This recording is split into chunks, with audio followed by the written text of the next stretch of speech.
Yeah, you know what it is. 140 for the rapper, busy man shit, nigga. They tear their head off, nigga. Red where Eve did to Adam, I just pray my love don't lie to me. Swing the iron like Samson, I can't let no hoe lie to me. I don't feel these rappers, oh they lies, this hypocrisy. Ain't no competition, ain't no rivalry. Niggas think I'm playing, I don't hear one word they saying, this shit light work. Think Muhammad one of us, he might lose his life first. Suckle up and stay alert, another cop just stretch the nigga. He ain't demon, this an exorcism, watch I bless the nigga. You took that open blood, then you know I'm gon' get active with you. From the opposition, I see vision, let me paint the picture. Rappers claim they spit, I ain't listening, is in fact the fear. If revenge was a woman, now I scope that bitch like Jacob. Sidewalk, we gon' run the summer, it's gon' be historical. Thought they making plays, made them niggas call the audible. Ask who run this shit, but that question is rhetorical.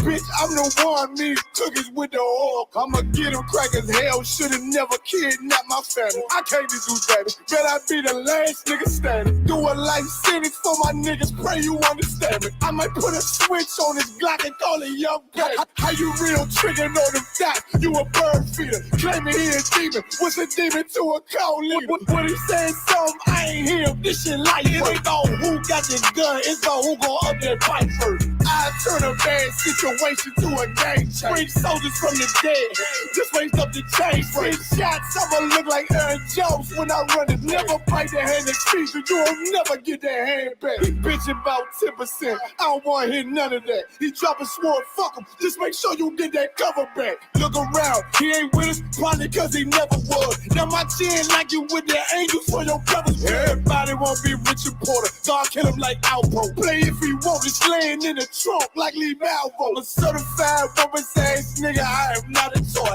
Hey, out with that hollow sign, yeah, this the real McCoy. Feel like Gullah Jake when I'm in Fayetteville, you feel your boy. Still up on my bread, still I think that's all that I do. The way I get that boy lost, they gon' start to call him Elroy. Fuck his game, pop out on them demons like I'm Hellboy.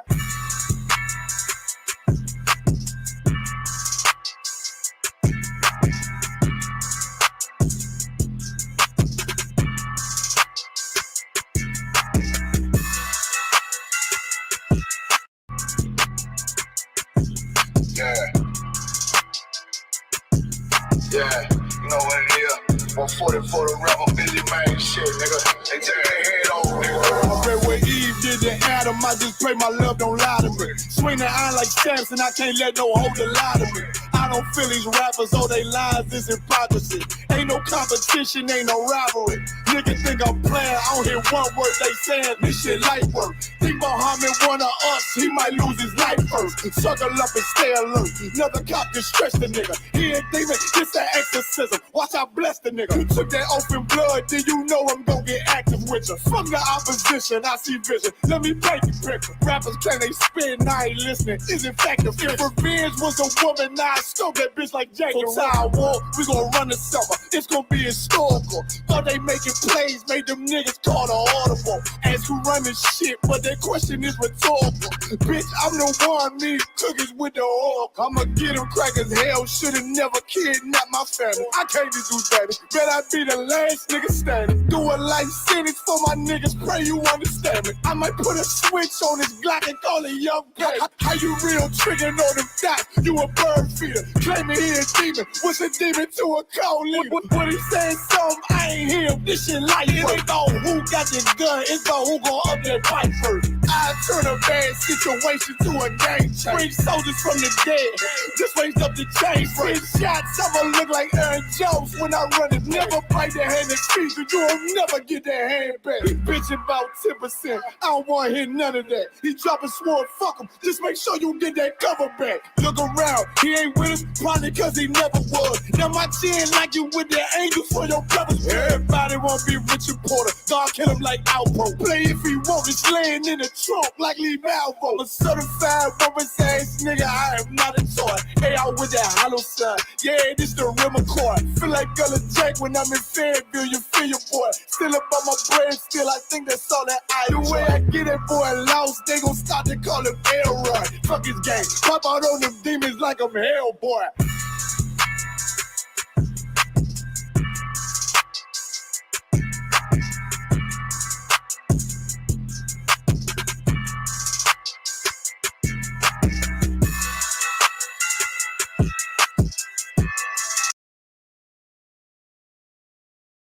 practice. Not a game.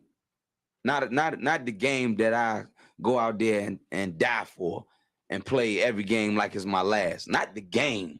We're talking about practice, man. I mean, how silly is that? And we're talking about practice. Back row. Best believe that I'm top 3. The only thing is I'm not 2 and I'm not 3. Put me anywhere of and they wonder it's not me. It's beef, we strut a nigga block, that's chopped cheese. No peace, the butterfly sting him, that's Ali. You reach, I teach him with the handle, that's Kyrie. Machines you hook like a Roman, that's IV. You a sheep, I'ma go, it's a difference, so watch me. You weak, all hooks, no punches, so block these. They mock me, I just show them how it goes. Try to stomach this thug life. They brain got the nose, bandana on the grip. All heads coming out the foe. Connected from Cali to New York, niggas, so let it go. Made for this. Nigga, I eat bars and drink flows, thinking you woke into your third eye peephole. Line for line, this shit too easy, it's like a free throw. Mastered the game too early, this bitch a cheat code. It ain't a game, these niggas lame, state bring a shame. If I'm with an officer, it's a number in his name. We ain't the same, you want the easy pass, tell him change his lane. Shit, I've been through the fire, you can't stand the rain, take an aim. Tell him runner, he can try his best. Drive a car named after me, that's why I'm in the vet. Lamping these niggas once again, and I ain't break a sweat. Number 1 at everything I do, that's why I'm one west. The Lord is not the God of the dead, so when I die, coming back for my spot, so forever I'm top 3. Just tell him to watch this janitor with the mop stick. You gonna need a defensive lineman to block this. On point when I bomb shit, 10 for 10, I do not miss. I'm barking with a full bulldog, it is not mixed. They can see that my mind's sick, I don't write, I find shit. I don't like it, then I switch. If I touch it, it's diamond. Tell a bitch that I'm God sent. It ain't because my kicks is built like 5'6", 5'7", is my bitch. Dangerous, high risk, I lose it, get another one. You think I'm talking about a girl, I'm talking about another gun. You hear now? Hey, look, it is what it is now. We don't fuck with the house niggas, we burn the crib now. I'm ahead now, and I hope they get hit now. I don't care if you think it's it, nigga, I don't fear clown. Silences make it sound like raindrop, that's a firestorm. Get the job done in the view and get fired on. If you niggas standing for nothing, what you dying for? If you put real with real, that's how I was born. Walking this bitch ready for war, I'm in riot form. I want these niggas to see me flex, that's why I am on. I shouldn't live in the crib, nigga. I should buy a farm to go through this shit so ever. Best believe that I'm top 3. Only thing is I'm not 2 and I'm not 3. Best believe that I'm top 3. Only thing is I'm not 2 and I'm not 3. Best believe that I'm top 3. Only thing is I'm not 2 and I'm not 3.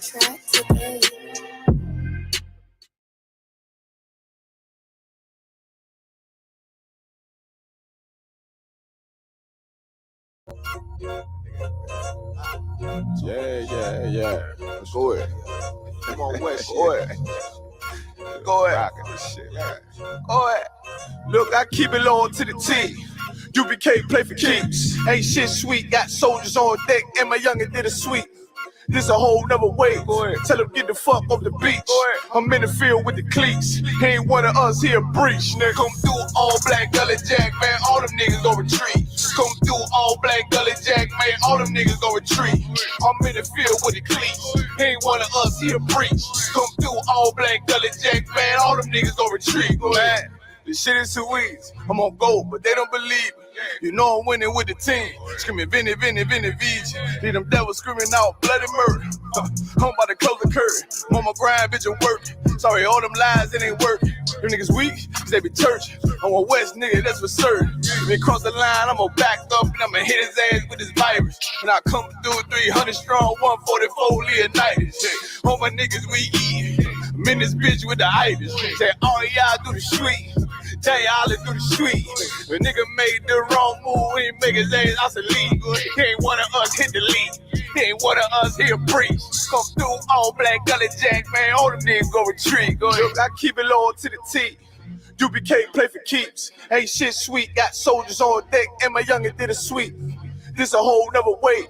Tell him get the fuck off the beach. I'm in the field with the cleats. He ain't one of us here breach. Nigga, come through all black gully jack, man. All them niggas gon' retreat. Come through all black gully jack, man. All them niggas gon' retreat. I'm in the field with the cleats. He ain't one of us here breach. Come through all black gully jack, man. All them niggas gon' retreat. You see this look that's on my face, bitch, I'm for real with it. I hit the streets, but on my cleats was in the field with it. You soft as cotton, just an actor, Uncle Phil with it.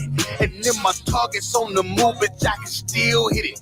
Hey, I speak true cause it's necessary. Gullah Jack revolutionary. Cold on him like January. Commander General is a visionary. Soul food, no sweets. Your preacher man, he's sweet. Matter of fact, he weak. It's wartime for peace. Think you hard, nigga, you ain't. Fuck with us, nigga, you can't. You smart cars, we tanks. We form up in ranks. We body bad, this rap shit. All black, no bright shit. Real life, no cap, bitch. Fall on them, that's cap shit. I keep it low to the T. U.P.K play for keeps. Ain't shit sweet, got soldiers on deck, and my youngin' did a sweep. This a whole nother wave. Tell him get the fuck off the beach. I'm in the field with the cleats. He ain't one of us, he a breach. Nigga, come through all black Gullah Jack, man. All them niggas go retreat. Come through all black Gullah Jack, man. All them niggas go retreat. I'm in the field with the cleats. He ain't one of us, he a breach. Come through all black Gullah Jack, man. All them niggas go retreat. Go ahead.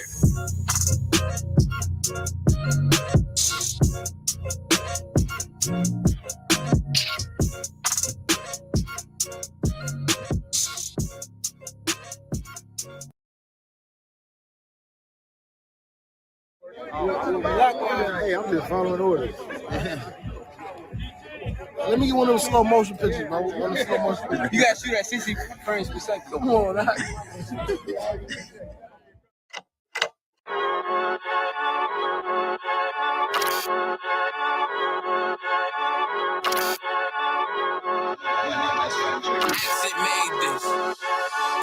They say they wanna hit that raw shit. These niggas claiming that they bullshit. These niggas better move and coach shit. Cause if they make the wrong move, it coach shit. See me, they like, ooh, chemo shopping. I'm on my way up and they ain't gon' stop it. They say they wanna hit that raw shit. Coming up on my shit. They see me, they like, ooh, chemo shopping. I'm on my body, real niggas right beside me. Damn right, I brought my army, going up like a rocket, and can't nobody stop me. These niggas garbage, so watch your mouth, boy. Coming all black, slithering house, call me mouth, boy. I'm off the hip like a cowboy. I'm a king, you should bow, boy. Shorty like that, man, you cut up. Nothing I can handle. 144 with a booth, going Rambo. Niggas do you dirty like a stick in a bando. That's why I play the corner like a bum with a banjo. I'ma lead by example. Sabe got this bitch off the hand, got this juice, got this drip, about to hit the bitch with the soap. It ain't rap, this is soap. Can't taste a bitch unless you with the coke. They say they wanna hit that raw shit. These niggas claiming that they bullshit. These niggas better move and coach shit. Cause if they make the wrong move, it coach shit. One way.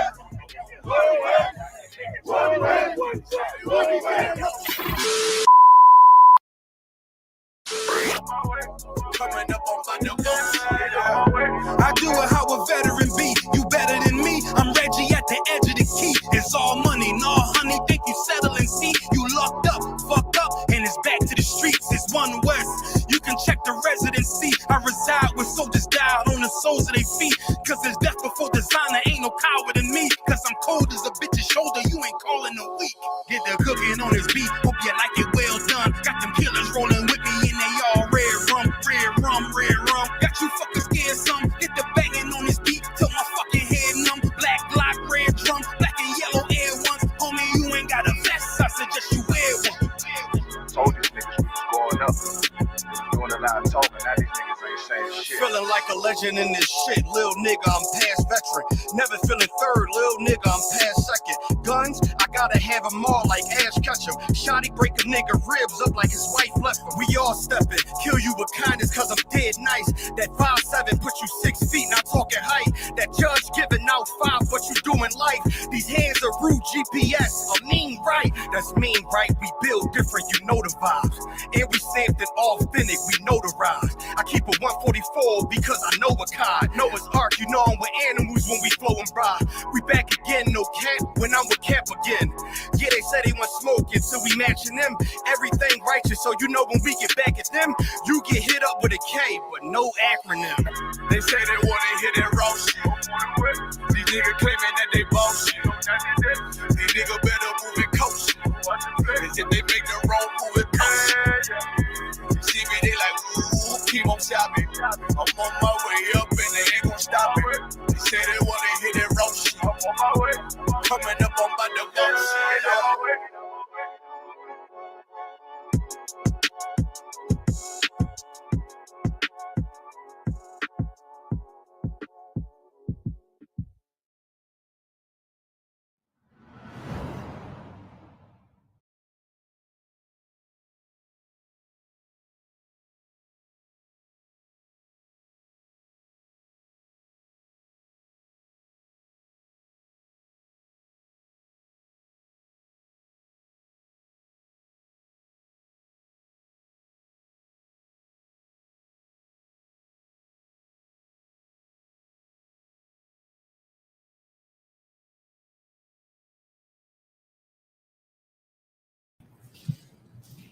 Shalom. Yahweh Shem Shabbat Katham to all the brothers. Shalom. Yahweh Shemar Athab Shem Shai to all the sisters.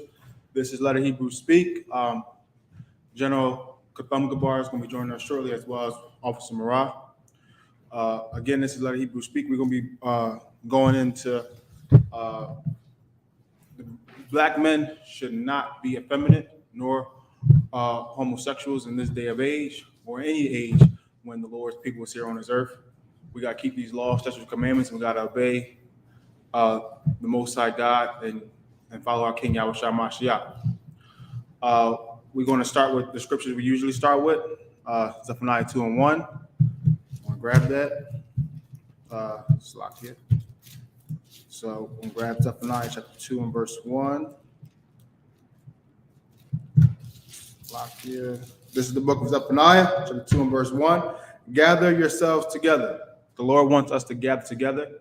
He wants the nation of Israel, the blacks, the Latinos, and the First Nation men, women, and children to come together. We're at in the I.S.U.P.K, in the Israelite School of Universal Practical Knowledge. This is where the Most High is. He's not in the Christian church. He's not in the Muslim mosque. He wants us to gather together in these classes, these radio shows, the I.S.U.P.K events, the High Holy Days. He wants us to become a family again. Gather together. It's so important that the Most High had to say it twice. He really, the other nations despise us, they hate us, they want nothing to do with us. We have to stick together. We gotta be unified. Because reason being, O nation not desired. We're not desired here on this earth. We're oppressed here. We're oppressed here on this earth in the land called America, the land of our captivity.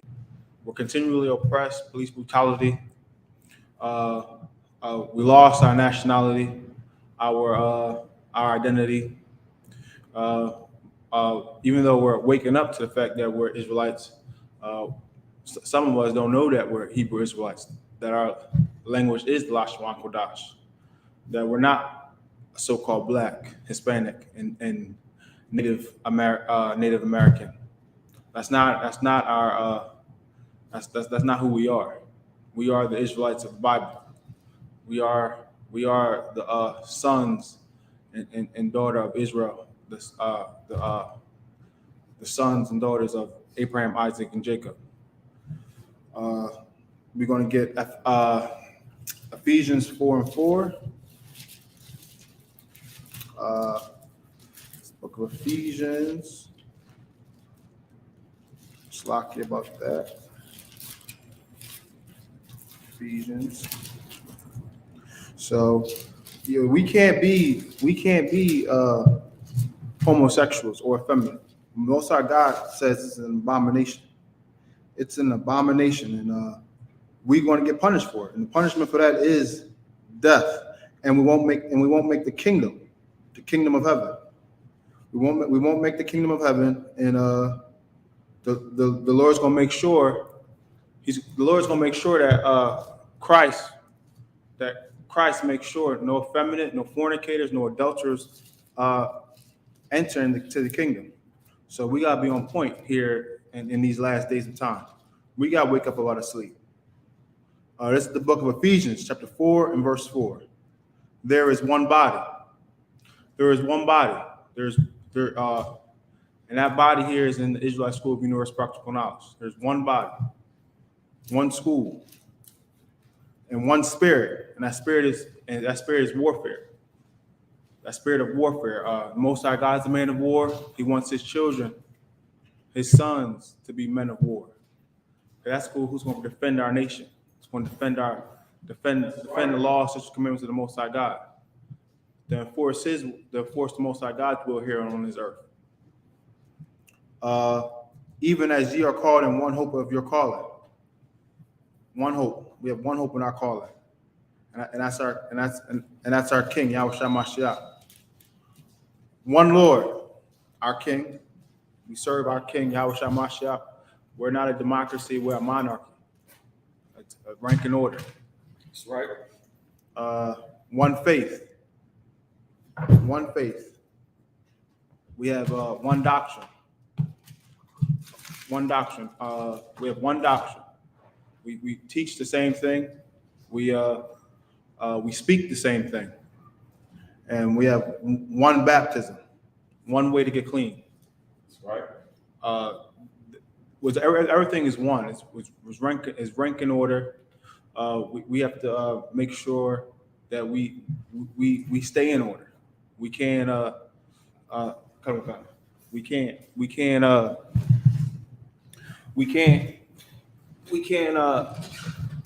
stop being in order, because we will get chastised. We will get punished when we get out of order. We will get a checking. Wapanya, Barak. Yahweh Hashem Yahweh. Yahweh Hashem Yahweh. Can't hear What's going on, brothers? What's going on, man? Yo, I was going to go into. Huh? My mic? Oh, man. Your mic is off, sir. Okay. Online, if y'all can hear the general, just press 1. If not, just press 2. How about now? Yeah, we still can't hear you, sir. Damn. All right. Give me a moment. Okay. Let me go out. All right. Everybody else can hear you, sir. We just can't. Okay, then you went out. So lucky about that. Everybody can hear you. I'm not sure why we couldn't hear the general. If I may. Let me just check one thing on our end. What our Bob was saying is so heavy because Salakia, boom, boom, boom. Oh, that's probably why we couldn't hear. All right, here we go. But everybody else can hear the general for water. Salakia, that was on our end.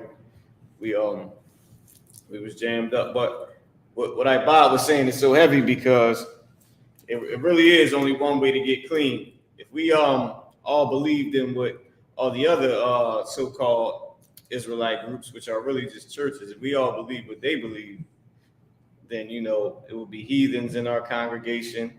We would be able to have sex with children. What else would we be able to do? Smoke weed, wear dreadlocks, the whole 9 yards. But there's only one way to get clean, and that's in the I.S.U.P.K. All right, our generals, our captains, our teachers, our priests and officers, and our sisters, we all fight tooth and nail to, keep every law. I hate to say that. I hate when people say keep the law to the best of my ability. That just sounds like a goddamn excuse. Right. Hold on, we gonna bring the general back in. All right. That just sounds like an excuse. Shalom, sir, Lord in Christ. Hey, shalom, Lord Christ. Can you hear me? Yeah, that was on our end, sir. So like everybody else could hear you. Oh, okay. No sweat.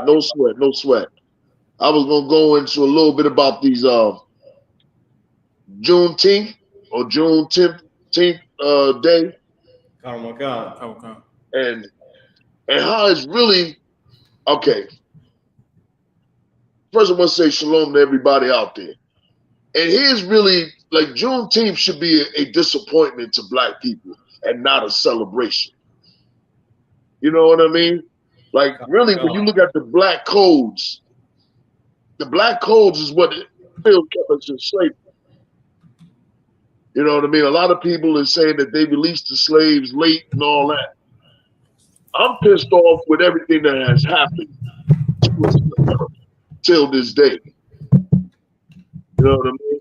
Give me some of those articles, Barak. Sir. Black codes. After legal slavery and during Reconstruction, as former enslaved people fought to assert their independence and gain economic autonomy, during the earliest years of Reconstruction, white landowners acted to control the labor force through a system similar to the one they had existed during slavery called the Black Codes. All right. And then, and can you imagine that you think you're really free, come to find out that you still picking cotton for nothing? Like that's a horrible device that they use against us, man. Told us one thing, but still enslaved us and still, you know, kept the same burdens and oppression that they claimed that they freed us from. You know what I mean? That's like showing somebody something and saying this is yours, but never giving it to them, but we assuming that we have it, which was freedom. Right. We've never gotten freedom. We still ain't free today. Like Juneteenth should make everybody, all these different protests, realize that we still in slavery, and what they did to us continues to this day, and it was a horrible sin against the Most High and against us. Right. You know what I mean? Like I like Juneteenth. I'm pissed off about it. You know what I mean? Like, you know what I mean? Like that ain't a day of celebration. That was a day of hell. You know what I mean? That's like you working and you find out everybody else is getting paid and you ain't getting paid. Or you get held over in the prison system 2 years later when you were supposed to have been released 2 years earlier. You know what I mean? Right. Like we gotta look at it like as it would affect us. Keep reading. Any more? In fact, life after bondage didn't differ much from life during bondage for the African Americans subjected to the Black Codes. This was designed as slavery had been a multi-billion-dollar enterprise, and the former Confederate states sought a way to continue this system of subjugation. Right. A lot of these the local government and the state government, all of them were all came from the Confederate Army. Most of those was your colonels, your generals, your captains, your officers, your sergeants. Like they put them right back in power. Go ahead.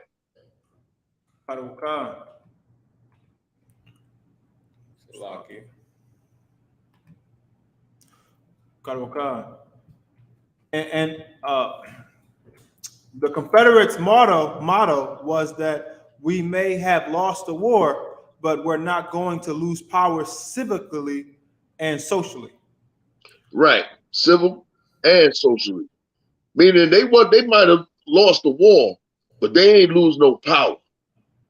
They still in power. They still in control of the slaves. They still have them in subject. Go ahead.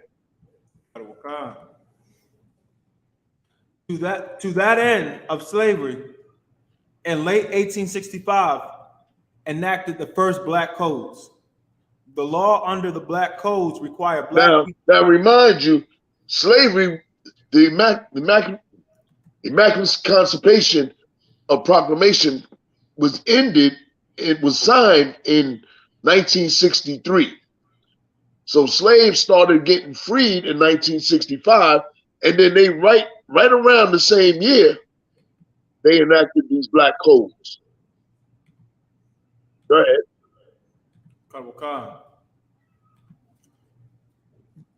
The law under the Black Codes required Black people to have written evidence of employment for the coming year each January.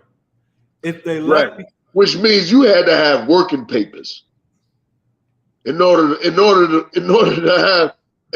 somebody rolled up on you, a sheriff or a civilian, they came up on you, you had to show those papers that you were working on one of those plantations. Read on.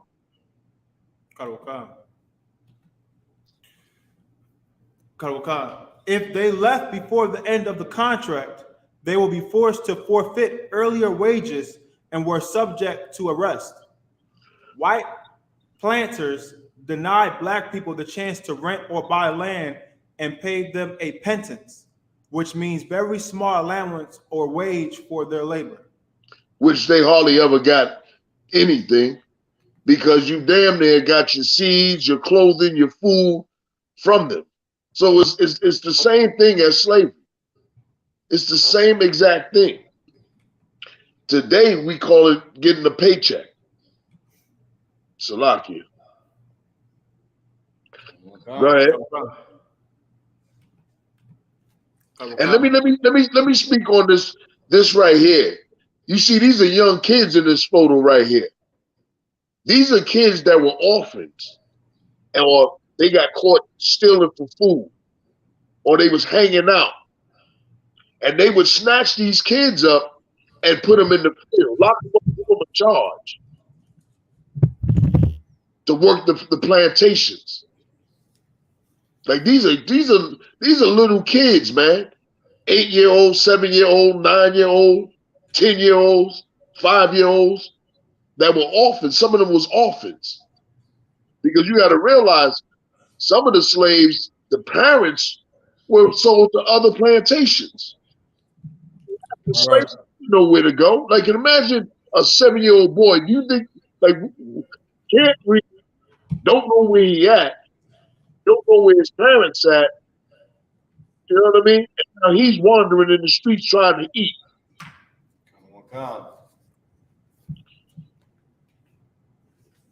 Even in our laws, it justifies a man stealing if he's trying to get something to eat. Now these are children. These are children right here. This is what we up against. Right. Go ahead. Like, sir, if I may, if I can add, that's the same. You know, slavery in America is the same as slavery in Egypt. It's like our camp signs say, because in America is like, back during what they call slavery, back during what they call slavery. Just like you see in the picture, there's no parents, so some of these kids is orphans, so they got them in this prison system, pretty much. Right. And just like today, children grow up with no parents. Dad in jail, mom on drugs. Somehow they are orphan, or parents didn't want them and they are orphan. And every child you see out here is pretty much raising themselves. It's like an orphan. And what they do, send you straight to the prison, the school to prison pipeline. It's the same exact way. Right. Same exact. Though nothing changed with Esau, man. And it's funny how it's always an attack on black males. Because they know that this is the strength. You know what I mean? That these young boys will raise the nation. And they supposed to. So for white men, though, like I said, we can't hear you. Oh man. How about now? Yeah, that's better, sir. All right. You know what I mean? Go ahead, keep reading. The black codes varied slightly from place to place, but were generally very similar. Oslaki. In 1865, ratification of the 13th Amendment prohibited slavery and servitude in all circumstances, except as a punishment for crime. This loophole, which actually means this: I got to make you a criminal to force you back into working those fields. That's the only way I can get free labor. Right. And what they would do was they would lock you out. They would lock the brothers up and the sisters, but mainly the brothers. They would lock them up, and then they would rent them out to different plantations. and they would make money off of renting you out, where you make hardly anything or nothing at all, and they may give you for a petty crime 2 or 3 years. Right. Now you locked up with all these men, you might catch another charge and then get a longer sentence, and you stay on that field forever. Right. Right. There's another article where it'll show you where they had like a mass grave site near a coal miner, where coal miners was working, where they was forcing them to work in the coal mines. Like, that's hell. And they said when you sit there, you never came home. Nah, it was like a death sentence. Right. Now imagine if the police roll up on you and they ask you for your working papers and you don't have them, and they send you to the coal mines. Automatically, when you got there, you knew that was a death sentence. Go ahead. Read on. This loophole resulted in southern states passing the black codes to criminalize activities that will make it easy to imprison African Americans, right, and effectively force them into servitude once more. Right. They calling it servitude, which is none other than slavery. And you know what else criminalizes black people? The rap industry. Right. You know what I mean? That make everybody make drugs, selling drugs is acceptable, man. Going to prison is acceptable. Like, it's a badge of honor to be a thug, a boss. You know what I mean? Right. Right. It's the same slave system that they've been running on us for years. Like, the so-called white man, he's 20 years ahead of us, man. Right. Hey, Marah, can you get me Psalms 83? Count on one card, sir.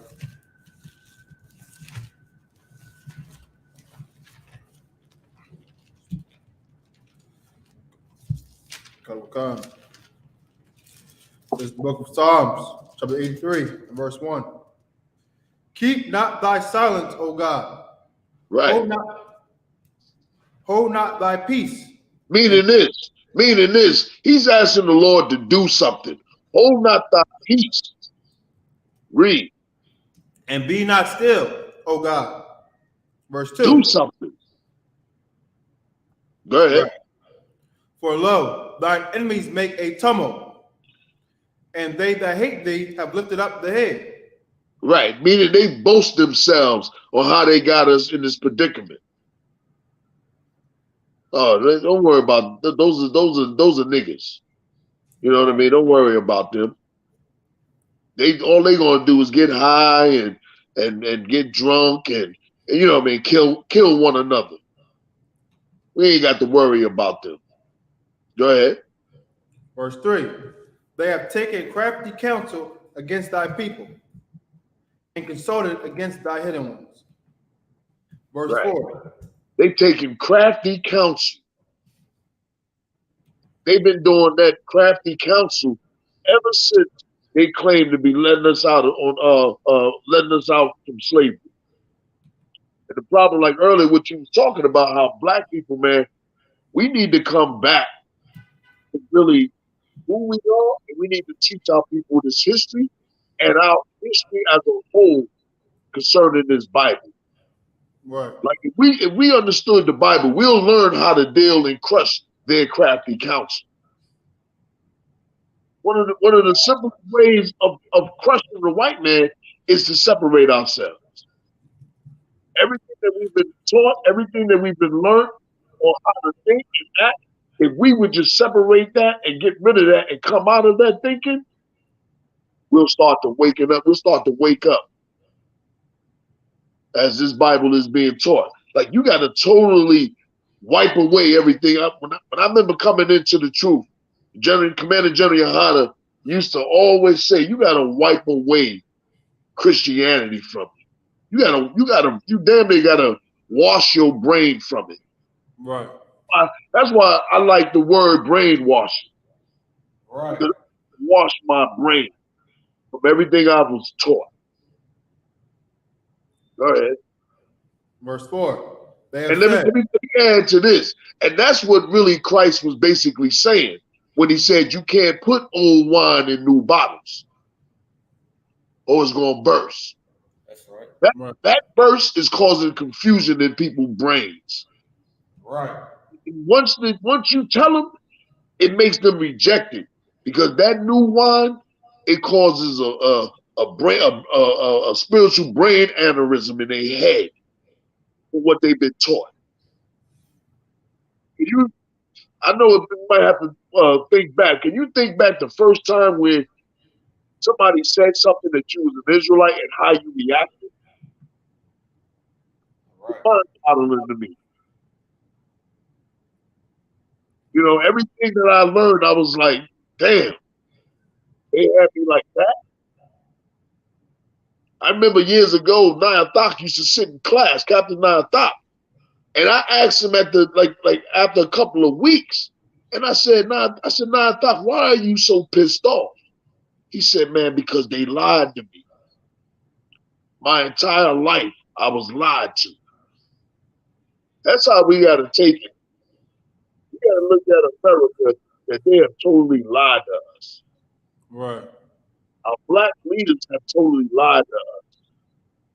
The pastors, the imams, everybody have totally lied to us, man. Our parents, teachers in school. Go ahead, read on, brother. Okay. Verse 4.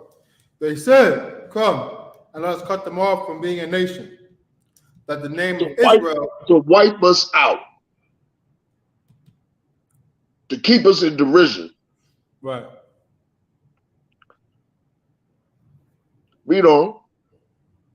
That the name of Israel may be no more in remembrance. And damn near, man, they damn near almost was able to do it if it wasn't for the Most High. Right. For the Most High. Hey, give me that scripture in Jeremiah now. Jeremiah 31 and 35. Okay. Or it might be 36, but Jeremiah 31 and 35 or 36. Okay. This is the book of Jeremiah, chapter 31 and verse 35. Thus saith the Lord, which giveth the sun for a light by day, and the ordinance of the moon and of the stars for a light by night. This is what the Lord is saying. He said, I give the light by day and the moon by night. Go ahead. Which divideth the sea when the waves thereof roar. The Lord of his hosts is his name. Right. Meaning he's setting the bounds in the earth. Right. You got to have power to do all that. Go ahead. Verse 36. If those ordinances depart from before me, saith the Lord, then the seed of Israel also shall cease from being a nation before me forever. Read that part again. If those ordinances depart from before me, saith the Lord, then the seed of Israel also shall cease from being a nation before me forever. Right. And that's why we ain't gone. That's why we ain't wiped out. The Lord swore an oath to us. Right. That's why we ain't wiped out. That's why these records are important. These records was our way back to the Most High. You turn to the Bible and actually start reading it and doing what it's saying, you actually turn to the Most High. That's right. Right. All right. Continue with the article, brother. Go up above a couple of sentences, one sentence, so we can catch up, so the people will know where you are. What? This loophole resulted in southern states passing the black codes to criminalize activities that will make it easy to imprison African Americans. Right, they talking about the 13th Amendment. Go ahead. And effectively force them into servitude once more. Which is still on the books. Go ahead. The black codes varied slightly from place to place, but were generally very similar. They prohibited loitering, vagrancy. So all that loitering and vagrancy, you know what that is today? Hanging out. Not having an ID. Oh my God. You know what I mean? That's why you ever see a brother, and I also did it. When I got out of prison, I kept my jail ID. Just to have ID. Go ahead. The idea was that if you're going to be free, you should be working. Go ahead. If you had three, hey, look, I'm only laughing, right? Because like that is what, right or wrong, is that not what you hear at camp? Oh man, y'all should get a job, not knowing that we all work. But ain't that the concept of black people and white people? Right. That was the same thing in Egypt. You know, he didn't want them idle. Go ahead. Right. The idea was that if you're going to be free, you should be working. If you had 3 or 4 black people standing around talking, they were actually vagrant and could be convicted of a crime and sent to jail. Right. Which was on the plantations. The jails was way out. That's why the jails is way out in rural areas. Those farms were plantations. Right. And you would send them on a farm. Even today, down in VA, in Virginia, a brother will tell you, yeah, man, I went up, they sent me out to the farm. I was out there 4 years. I was out there 7 years. Literally. The brothers in DC, they would send them to Lawton, Virginia. Years ago, Lawton, Virginia was a farm. Then they turned it into a dump later, but it still remained a prison, but it's recently closed. Look at that there. Read on, man. Okay. In addition to criminalizing joblessness for African Americans, the codes required black people to sign annual labor contracts that ensure they receive the lowest pay possible for their work. Right. Meaning this, if you ain't want to get locked up, the first thing you want to do is go and sign up and get that verification that you was working on somebody's plantation. Now, you couldn't go get another job somewhere. You had to go to a plantation just to get that paperwork. Right. Which is really another form of identification. Right. Or basically working papers. Go ahead. Just like in slavery, you had to use, if you wanted to go somewhere, you had to have a piece of paper giving you a pass to go from one town to another, or to go in town, or to go to another plantation. It's the same system. Right. Read on. Okay. If I could, sir. Come on with it. Yes, you can, brother. If I may, sir, what was so heavy about that is Lamentations 4:18. Like that scripture. Everything we just read is Lamentations 4:18, where it says they hunt our steps and we can't go on our streets. Like we like that was America. Go ahead, sir. God, you go ahead and read it. Oh yeah, you can pull Lamentations. If I may, sir, yeah, that's just so heavy. Like everything he was just saying is what we live today about loitering. Like they even got the no loitering signs and all that stuff. And that's the first thing the cops say to you. I remember being in the world, and every time you see a cop car, it's like, damn, all right, is he gonna pull over and try to tell us to get off this corner? Like what is he gonna do? And sometimes they ride by, you be like, all right, you know what I mean, that's cool. But then I remember the times where they pull up on you. You know, they pull up on you, hop out. I remember it's like it's so silly, man. I remember hustling in the world, but like asking brothers, you sure you got your ID on you? You know what I mean? You know, this case, so they don't start, you know what I mean? It's like you gotta be sophisticated hustler out there. Some old stupid garbage, man. Right. Listen, and that's crazy because, like you said, everywhere you go now, you see that sign saying no loitering. Because they know that we are sociable people. You know what I mean? Now here's the kicker.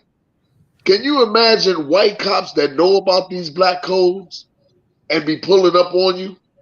And in his mind, he wish he probably could beat you down or arrest you. Some cops, you know, they just want to harass you. I remember General Haas was saying that a white cop who was like senior officer told him to get out and harass this dude, man. Just, you know, just because. Just to show a force of authority. Slave patrols and all that. Go ahead. So your feed started breaking up. Oh, okay. How about now? Yeah, you good, sir. It was just the sound. Okay. This book of Lamentations, the 4 verse 18. They hunt our steps, that we cannot go in our streets. Our end is near. Our days are fulfilled, for our end is come. Right. Now, imagine they pull you up and you got to work in a coal mine. Now, back then it wasn't no mask that you could wear, basically. And they would work you from sun up to sundown, just like they did in slavery. So they probably was dying at an early age. They said that they were starving in them coal mines, barely eating enough to live, and they would just die. Can you imagine you work yourself to death? Like literally. Go ahead. If I may, sir, can I pull Slaggy, which we've done that about. Okay. Can I pull Psalms 10 and 8 real quick? God. I got it up, I can read it. This is the book of Psalms, chapter 10, verse 8. He sitteth in the lurking places of the villages. In the secret places doth he murder the innocent. His eyes are privily set against the poor. That's it. That's it. That's exactly what they did, man. Kind of my con, sir, if I may. It's like you said, you got like when it said we sign those employment contracts to make sure that we get the lowest wage possible, which today is called minimum wage. And people still work for minimum wage today. Like when it say he murdered the innocent, we know that he kills us in the streets. But his eyes are set against the poor, the poorest people who work for minimum wage. We need their ID to stand somewhere. To be a person, to be living, you need slave identification. Right. We get murdered and harassed, and we got to work for the lowest employment contract available to us, man. And look at this within the black code. You weren't even allowed to quit. Because if you ain't working, they take your papers. They take your papers. Right. You couldn't even go and say, well, this plantation is actually paying them some. At least they paying them some money. You couldn't even go to him without the permission of the one you had been working for.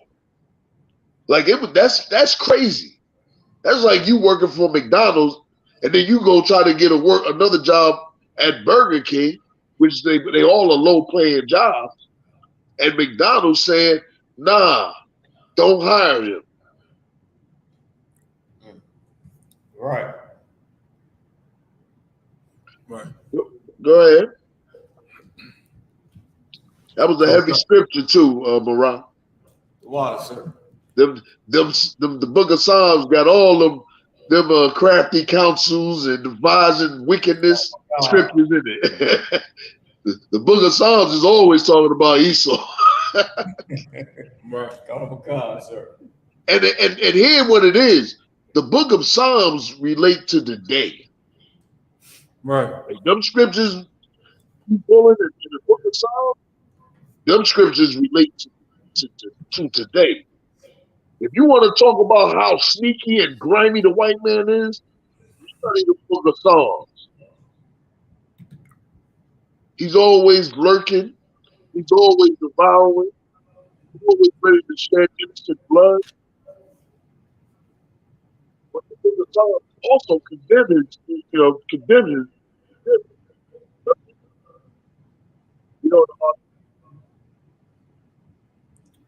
So, sir, your mic was messing up again. Oh, Lord, damn. Yeah, there you go, sir. You good.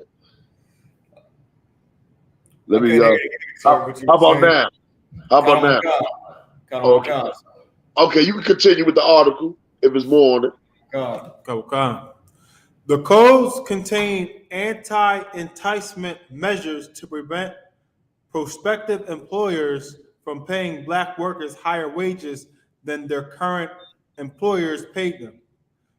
Failing to sign a labor contract could result in the offender being arrested, sentenced to unpaid labor, or fined. Right.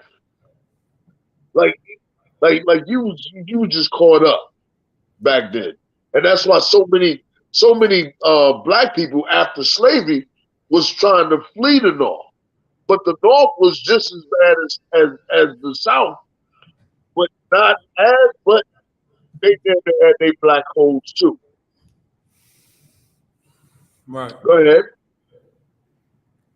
That was the end of that article, sir. Oh, okay. Give me the next article. Makan, sir, the ethics, black codes law, or give me that. You got ethics of 12 years of a slave. Yeah, read that, please. I want you to check this out.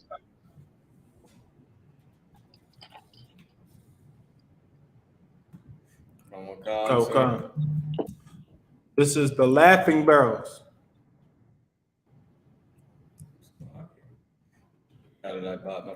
This is the Laughing Barrels and the Defiance.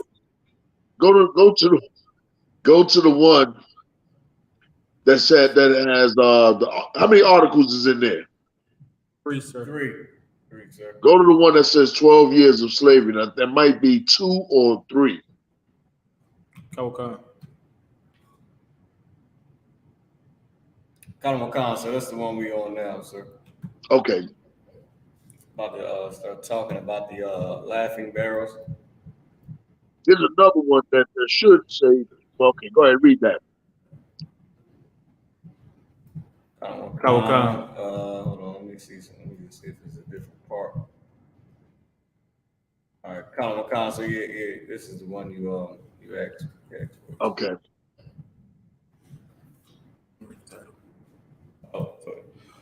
Laughing Barrels in the defiant spirit of black laughter.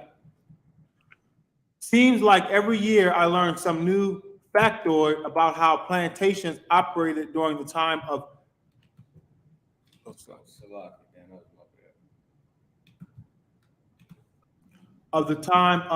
chattel slavery of African peoples in the Americas. I inevitably came across another unfortunate piece of knowledge that I wish I never had to know. At the same time, I always understand how it's a vital importance that these things be remembered, because white supremacy is always in the business of forgetting and deals exclusively in lies. This week, I learned about laughing barrels. Enslaved Africans were not allowed to laugh on some plantations. And, and so, in an act of defiance and as a mode of survival, they often stuck their heads into barrels in order to laugh out of sight and out of earshot of white slavers. Look at that. Which means, and I've heard this coming from older brothers that would say that to me. I was young at the time, and I didn't I mean it blew my mind when they told me about these laughing barrels. And it was like, yeah, they had to stick they saying that they don't know for sure. But as far as the brothers from the South in DC back in '89 and early '90s, they was teaching me a little bit as we would just be hanging on the street or we on a job somewhere, and they would go into these stories at break, and they would be schooling me, and I was like, "What you mean laughing barrels?" And my man and the man said, he said, "Yeah," he said in certain places blacks could not laugh in public. He said that's why they call it laughing barrels. He said they had to stick their head in a barrel and couldn't laugh in public.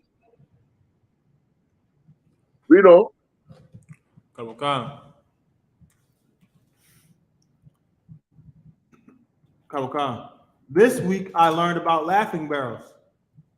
Enslaved Africans were not allowed to laugh on some plantations, and so, in an act of defiance and as a mode of survival, they often stuck their heads into barrels in order to laugh out of sight and out of earshot of white slavers.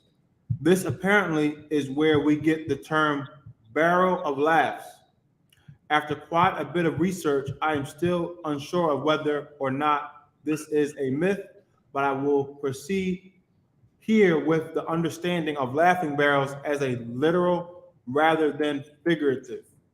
Right. You see that? Any more on that? You see that?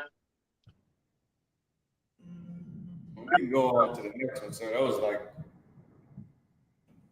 the meat of it. So Right. I'm looking for the one where the sister, not the sister, the Hamite that played in 12 Years of Slavery.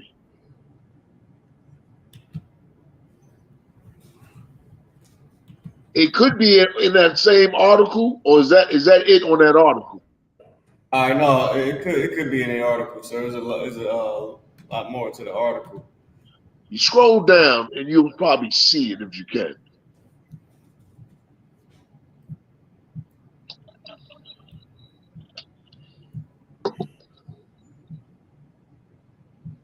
And if not,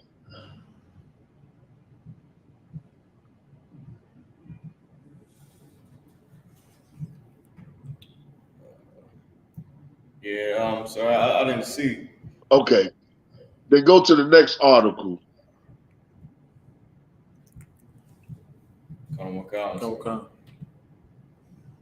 Little George.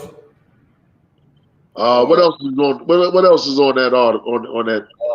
Three video explaining black codes. Okay, go back to Little George. Kanamakan. Talaki, so you were saying something about 12 years a slave? Yeah. All right, I see it here in the article. Okay. 12 Years a Slave was the last slave film I ever watched. When Lupita Nyong'o admitted recently that she still hasn't gotten over the trauma of it. Stop. That's the sister that played in 12 Years of Slavery. When she did that movie, it blew her mind away. And she said, I still haven't gotten over that movie. Let me hip everybody to something. In DC, there's a lot of Africans. And then my trade, you're gonna run across a whole bunch of different Africans, Latinos and all this. So this Hamite from Gambia, one day he comes to me. This year's, he got to know me a little bit. He came to me and said, "Yo," he said, "now I know why you hate white people." He said, "I saw 12 years of slavery." He said, "Yo, your hatred is justified." Now this is an African. And then I tell him, I said, "Listen, that ain't nothing." I said, 12 years of slavery. I said, "Man, you might as well talk about 400 years of slavery." I said, "That is nothing." And he said he couldn't believe it. He said that was some effed up, you know what I mean? So go ahead and finish reading. Okay. I felt some kind of relief, and then I felt guilty for feeling that relief. Let me be clear. I do not want this for her. Let me be clear. I do not want this for her. She shouldn't have to carry the trauma with her. And I wish like hell that she didn't have it. I only felt the moment of relief because haven't gotten over the trauma of the film either. Let me tell you something. Like, okay. And I understand this sister here that's speaking in this article is a sister. But that was the damn problem with our people. And that's why our history is so, so hidden from us. Because they didn't pass that history, what they've done to us. You know what I mean? Like when blacks came out of slavery, they knew what they had to do to achieve certain things when they finally got together. You know what I mean? They knew that they had to separate, get the hell up out of there. There's a lot of blacks that went west. You know what I mean? Just to totally try to get away from them entirely. They tried to leave white people entirely. They tried to build their own damn town. They tried to become self-sufficient. Like, this is really what it's supposed to be here in America.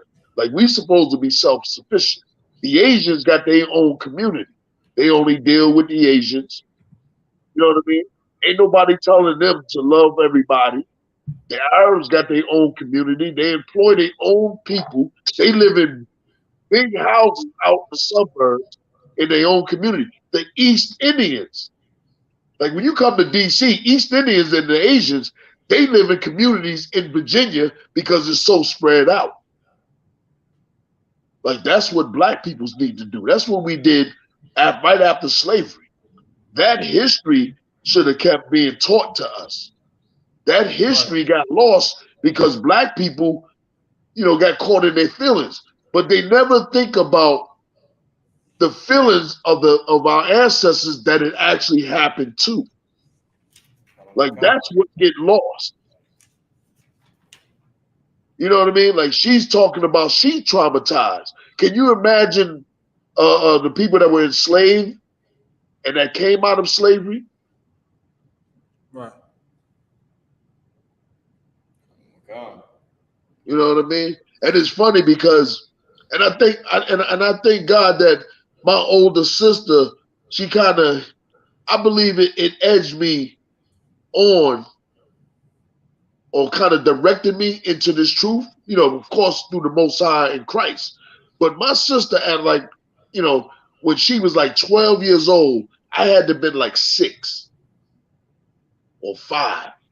Somewhere around 6, 7, 5, somewhere around there. I know I was real young, like in first grade. And she was the one who taught me about slavery. Now she's 12 years old.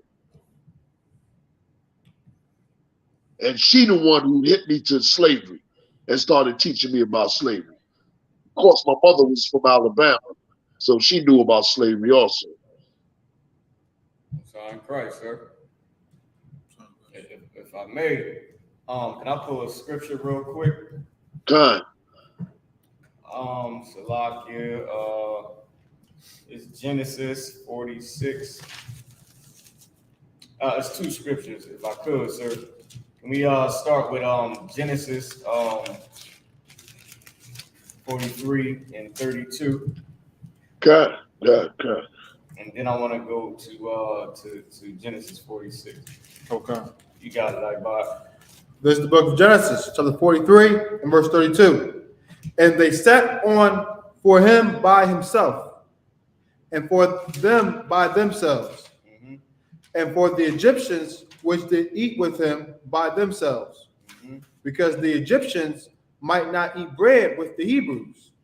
First off, if I could, so just like you were saying, our problem in America, man, is that we don't want to have separation.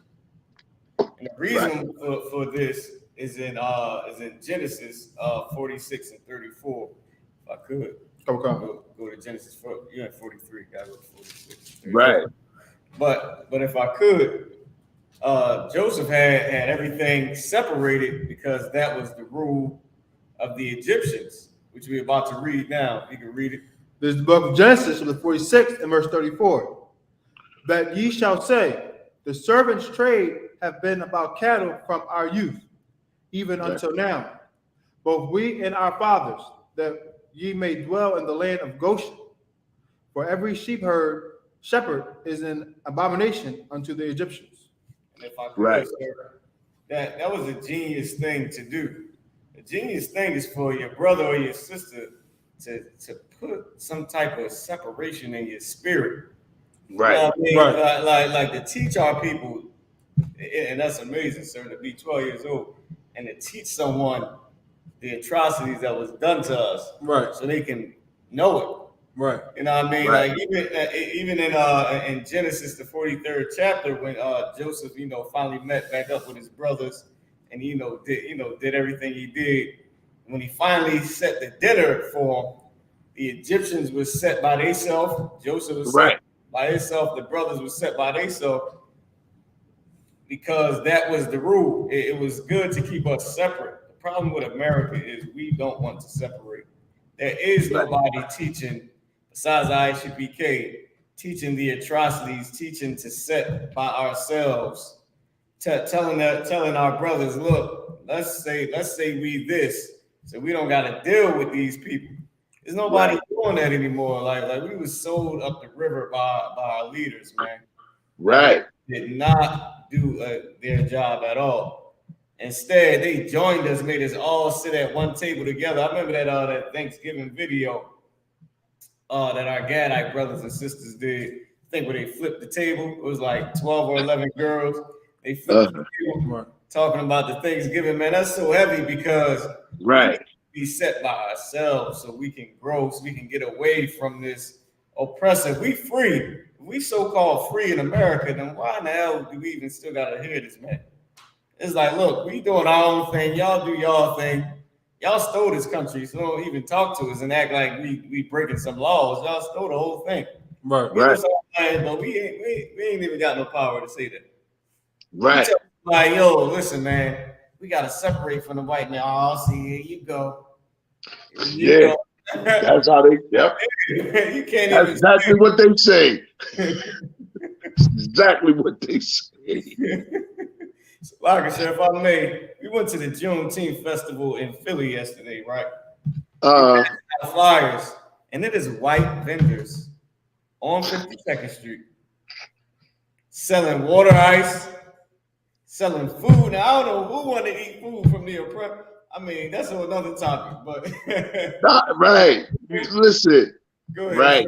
No. Go ahead, continue. I want to hear it because that's crazy. But go ahead.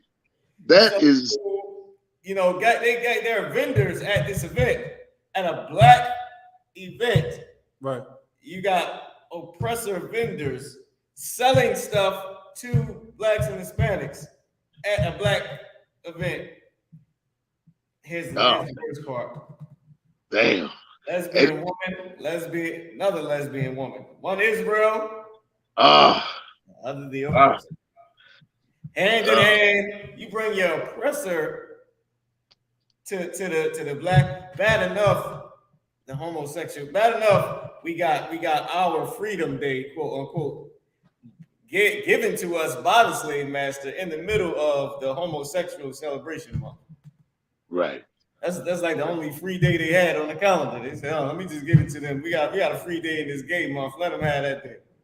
Right. They gave it to us on that day, and then you got brothers walking through with they oppressor lover, hand in hand, smooching, and just like we disrespect ourselves, and the oppressor disrespects us at the same time, because we all just sitting at this table, just doing whatever. Yeah. Nobody's separating anything. Nobody's making a way for us to build anything by ourselves besides I.S.U.P.K. Right. Exactly. See, listen, we're the ones like the Native American Indians trying to flip the table over. And let me say what's so heavy, what you brought out about it, about the Native American Indians doing it at Thanksgiving. What we supposed to be doing. So you gotta get closer again. Oh, I said, what's so heavy? What you brought out about that, about the Native American Indians flipping the table over, right? Is that is what we supposed to do with Juneteenth Day. Right. You know what I mean? Like, we supposed to be angry, pissed off, whereas white people saying they really pissed off. You know what I mean? They supposed to be like, you're not satisfied. Audio. Oh, okay. They they should be, white people should be saying they still pissed off about that Juneteenth Day. You know what I mean? Like, it shouldn't be no white homosexuality. Should be none of that on a gathering like that. It would be the same as if the Nazis and the fake so-called Jewish people together. They wouldn't have. They had a disrespect. Say your audio again. Oh man! I think all you gotta do is just lean forward, how you were before. Oh, like now? Kind, sir. Okay. You know what I mean? I'm saying that the way the Native American Indians were, we supposed to be like that on Juneteenth Day, because the so-called fake Jewish people would react in a certain way also if there was something dealing with the Nazis.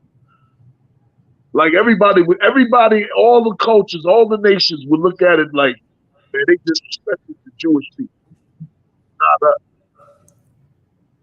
us. You know what they expect us to do on Juneteenth Day, right? What we always do. See that Negro spirituals, sir. Yep.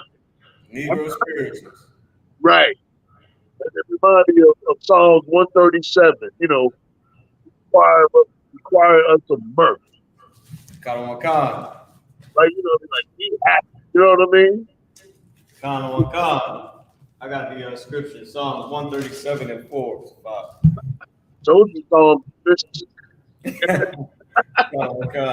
And if I could, so what's so heavy about what you were saying is that the reason why people would look at, if I may, not the Nazis and Hitler coming together with Jewish people is because they flipped the table. They made their separation.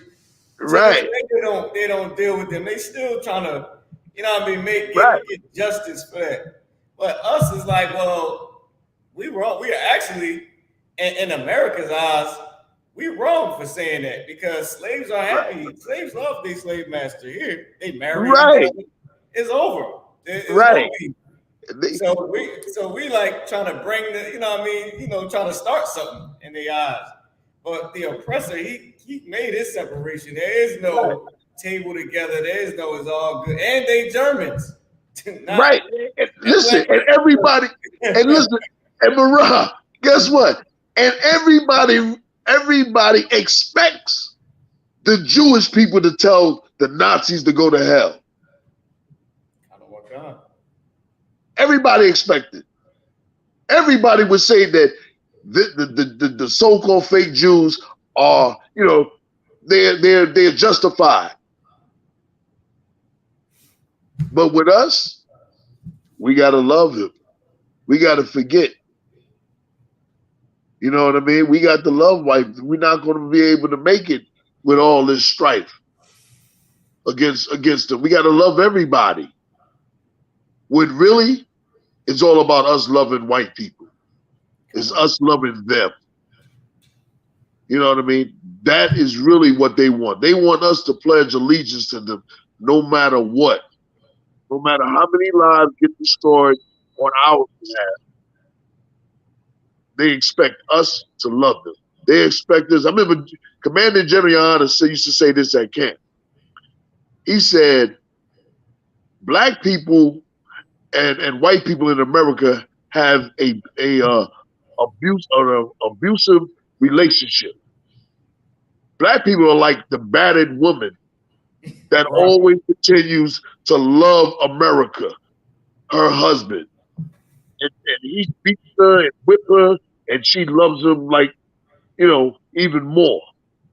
Tries to please that battered husband.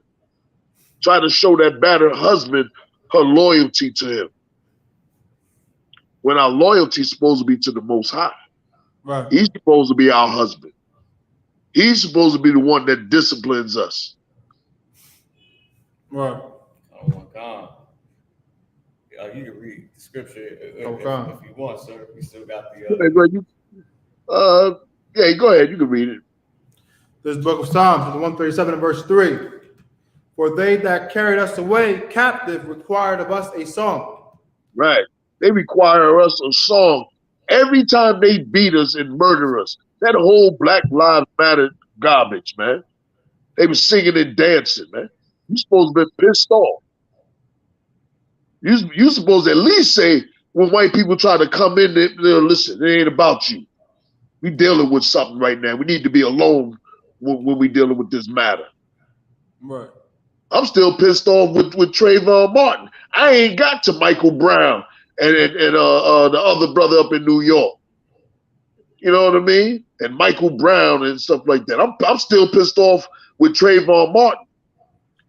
That was some old slave master wins again garbage, man. Sir, if I may. Look, other people are still on George Floyd. I'm still on Trayvon Martin. Right. You know what I mean? That ain't been resolved. Young brother get murdered like that for walking home. Come on, man. Go ahead, If I could, sir, can I pull the scripture, Bible for sure? Ezekiel 11 and 16 and 33. This book of Ezekiel. Whoa. Chapter 16, verse 33. They give gifts to all whores. See, a person, they give gifts to whores. Some people that buy prostitutes, that, you know, they give them gifts. Go ahead. But thou givest thy gifts to all thy lovers. But you the hoe, you the one everybody's using, getting their orgasm or getting a good, happy feeling off of you. And going back home to their real family. You paying them to do that. Like we paying them, like how, like when you call to say, yeah, I want to come and I want to, you know, just give out food for the blackity black thing. Somebody's supposed to say, no, that spot is filled. Right. No, that's fine. I didn't see no Chinese. And listen, but Rob, what you just brought out is what happened to some sort of event that they was having in Chicago one year, right? They didn't want us to have a booth. This was a Black and African event, and somehow some Kemet dude came up to our booth, and General Muhammad said, yo, go handle that, Katham. And I went up there, and I didn't even blaze him out. But he was trying to talk some crazy nonsense, but I'm cutting the cat. But the cat getting hyper. And I'm steadily cutting it, and then the brothers is like, ooh. all of a sudden, after I'm smashing this cat, but I'm low key, I'm just talking to him, but because I'm not trying to get, you know, loud or nothing. A Hamite comes out and said, "That's why we didn't want y'all here. We knew you was going to do this." Like he was ready to, he wanted to get rid of us. Now I'm not getting loud.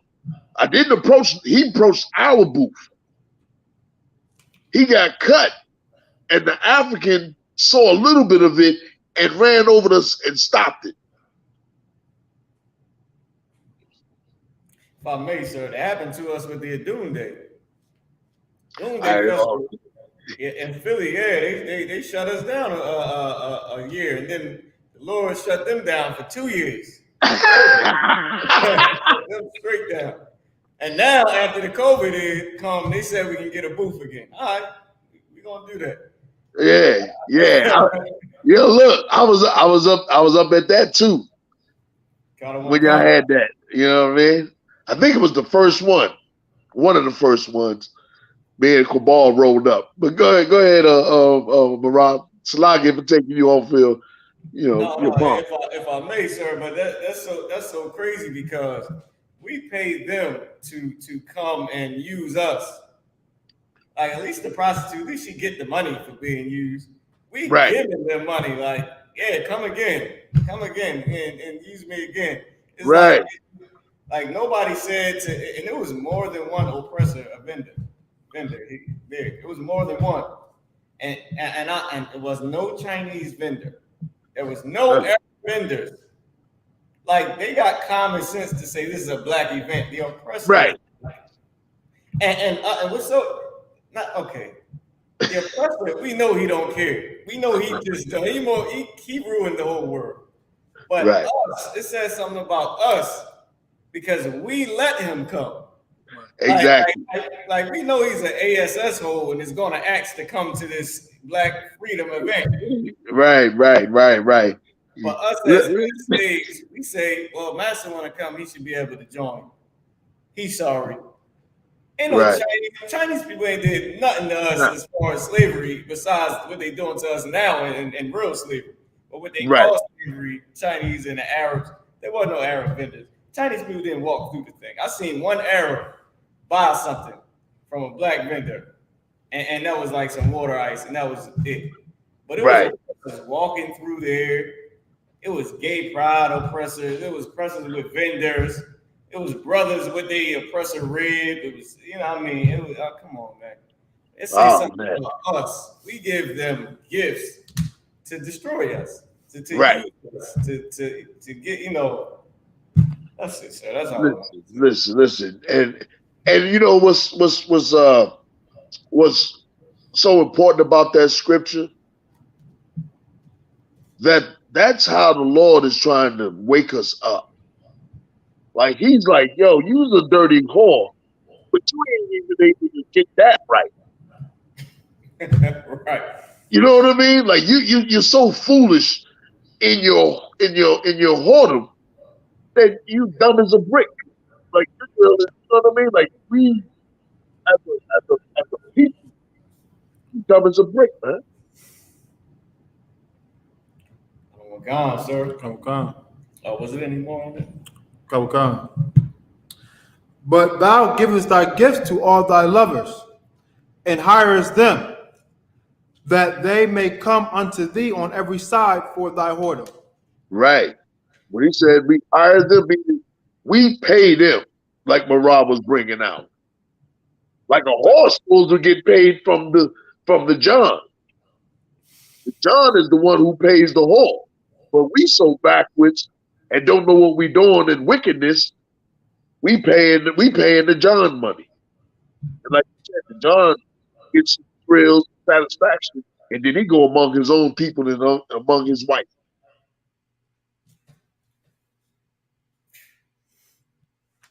So like I said, man, we stuck with having to clean ourselves up afterwards. Like just like, you know what I mean, we stuck with having to wipe him off of us. And the I.S.U.P.K is that hand that's trying to clean up all the dirtiness and trying to pop the other hand that's trying to give away some more money. Right. Exactly. Exactly. All right. What's the next? We got the 3 video explaining black codes. Nah. We also got You know what? You know what? There is a video, but nah, we don't need that.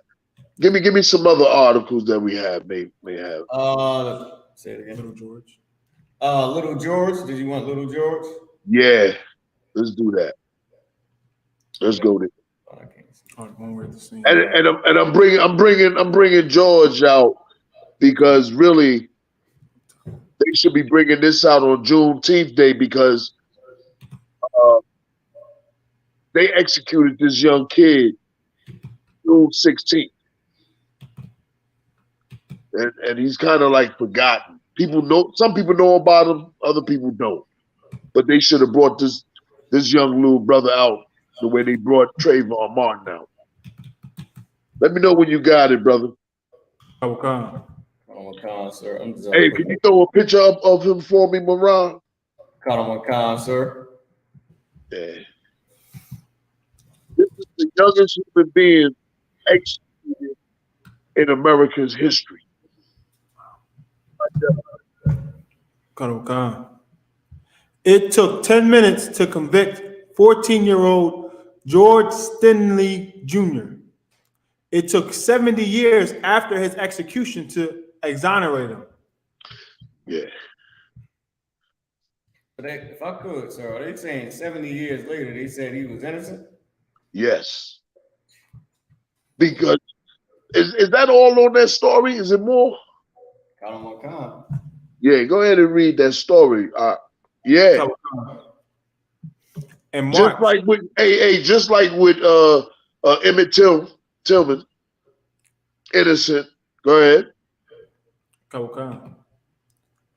In March 1944, deep in the Jim Crow South, police came after 14-year-old George Stanley Jr. His parents weren't at home. His little sister was hiding in the family's chicken coop behind the house in Akalu. You see that little girl runs into the like automatically. She know there's death knocking at that door. Like black people were being terrorized. That was terrorism, man. Terrorists was knocking at their door. That little girl had sense enough to know better and ran in the chicken coop. Go ahead. A segregated mill town in South Carolina, while officers handcuffed George and his older brother Johnny and took them away. 2 young white girls had been found brutally murdered, beaten over the head with a railroad spike and dumped in a waterlogged ditch. He and his little sister, who were black, were said to be the last ones to see them alive. Authorities later released the older Stanley and directed their attention toward George. The police were looking for someone to blame it on, so they used my brother as a scapegoat. His sister Amy Raffner told WLTX-TV earlier this year.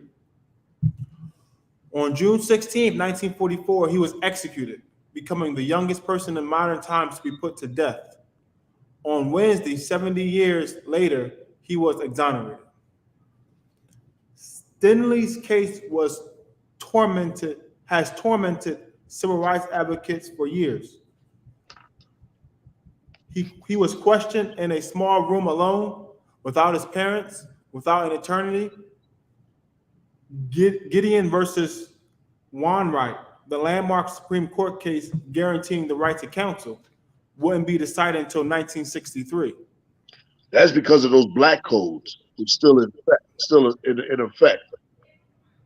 Go ahead.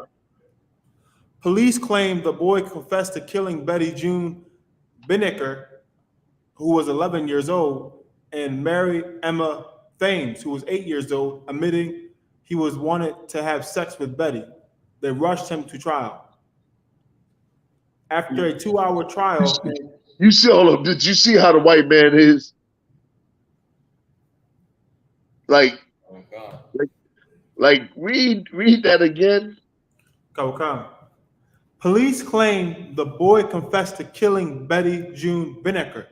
Which probably beating the hell out of him, or he probably didn't even confess. You know they beat him anyway. Right. Go ahead. 11 years old, and Mary Emma Thimes, 8 years old, admitting he wanted to have sex with Betty. Stop right there. Stop. Now, when they said the last people to find him, he was with his sister. Like, who in the hell want to have sex with a white woman while you with your little sister? Right. Like, that's crazy.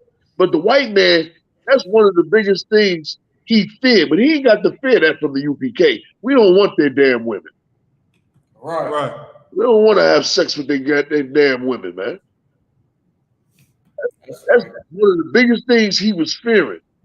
And from what I heard, I don't know how true it is. They said George Floyd was having sex with Derek Chauvin's daughter, and that they worked together. Now, I don't know how true that is.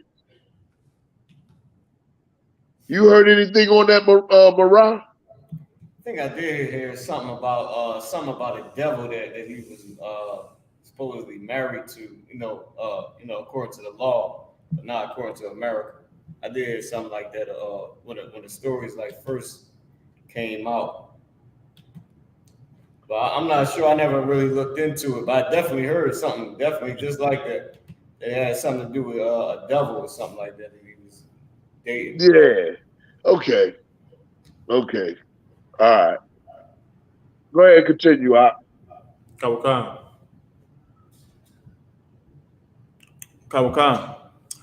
They rushed him to trial. After a 2-hour trial and a 10-minute jury deliberation, Stinney was convicted of murder on April 24th and sentenced to die by electrocution. In other words, it took 10 minutes. They had a trial, 2 hours. Jury goes in. They all sit down, looked at each other, talk about probably what they're going to have for lunch. And said, yo, you guilty. Yeah, no sweat. Came out, found guilty. Crazy. Those are the black folks. If I could, sir, if I may. Sure. If I could, what's crazy is, can I get Deuteronomy 28 and 50? Can I pull a scripture about Esau? And here's what makes this scripture so true. Because they pulled a grown man with the power and actual ability of smashing somebody's head in with a shovel or whatever they said. 2 people. Yeah. Meaning, you 11, 8 years old and you 14.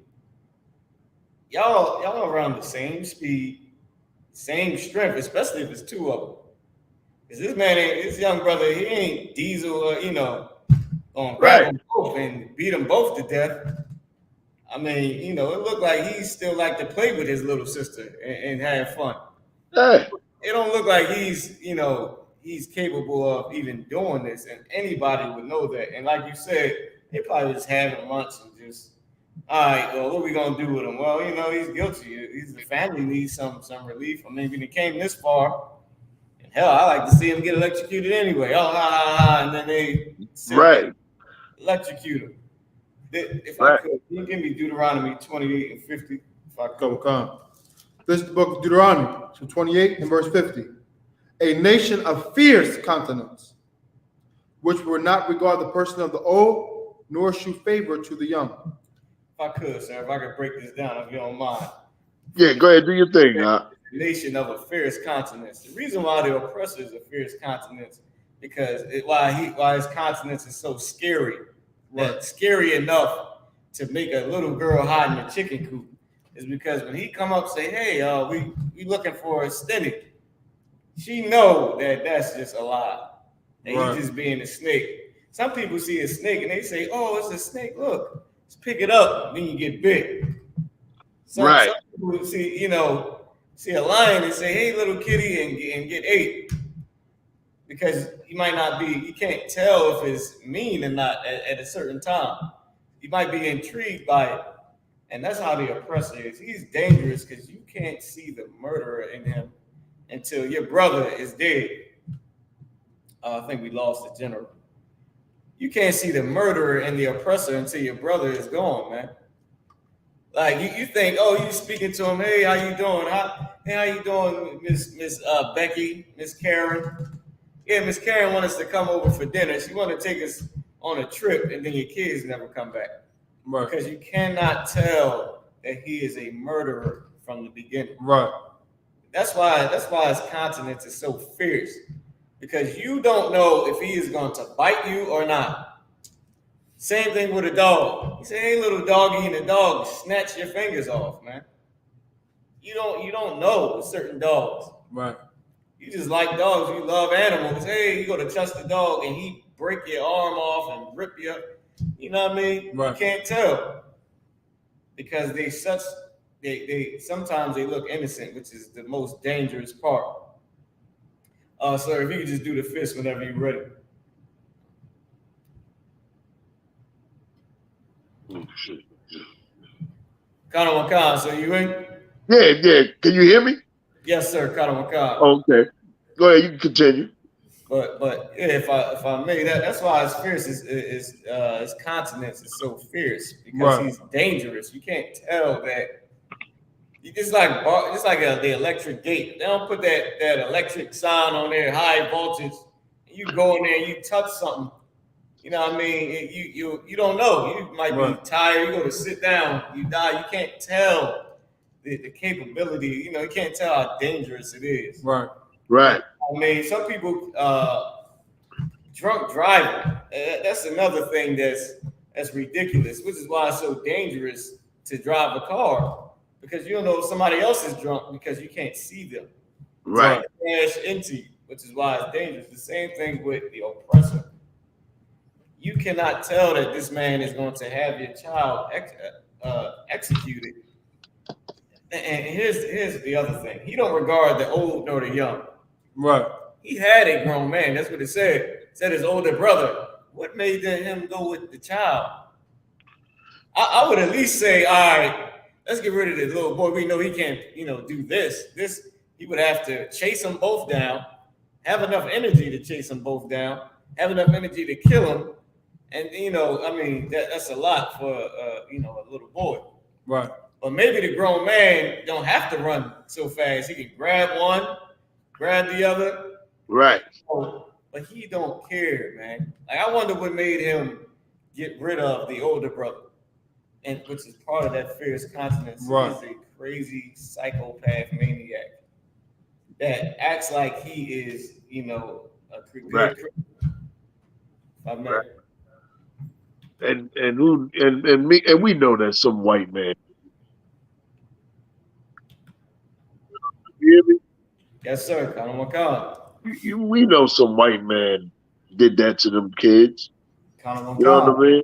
And it's heavy, man. What you were saying, like people don't know, what white man is evil, what white man is, we don't know. But one thing we do know is that the Lord put a mark on you, sir. Right. Automatically, you're supposed to look for the snake bite. You know what I mean? You're supposed to know that the Lord made him that color, so you'll know who's the devil of the earth. You know what I mean? Like time and time again, our people really don't understand the Bible. They understand religion, but they don't understand the Bible. You know what I mean? Like damn near, like you said, probably out there playing with his little sister. White neighbor, in the vicinity of these two kids. Black children. He could have said, hey, did you see some white girls? Yeah, I saw them playing over there. Boom, you guilty. You the one who saw them. That's why they said they was the last two people before they seeing the two girls. So it's just crazy. If I may, sir, I didn't even think of that. Say again, sir? No, I said it's just another sad story under these black codes with no representation. Just pick you up. You know what I mean? There's no representation, anything. He didn't have nothing. You know? I just sent you 2 last articles. Kind of let me take a look at them. And it says 720.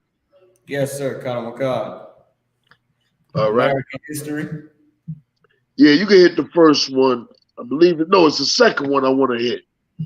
And then the first one last. U.S. Steel and mention. Okay, Conor McCall. God. You got it up, Bob. U.S. Steel and the reinvention of slavery. The year was 1908. Green Cottenham had just been arrested for vagrancy in Shelby County, Alabama. But in that era of the American South, when unemployment among Euro-American males was endemic, the application of the so-called vagrancy law was reserved exclusively for African-American males. The reason went beyond racism. The law represented the reintroduction of slavery. Cottenham was unemployed, even though there was actually work to do in the mines. You hear that? This brother was unemployed. They stopped him, picked him up for vagrancy. Meaning he had them papers. Go ahead. Even though U.S. Steel,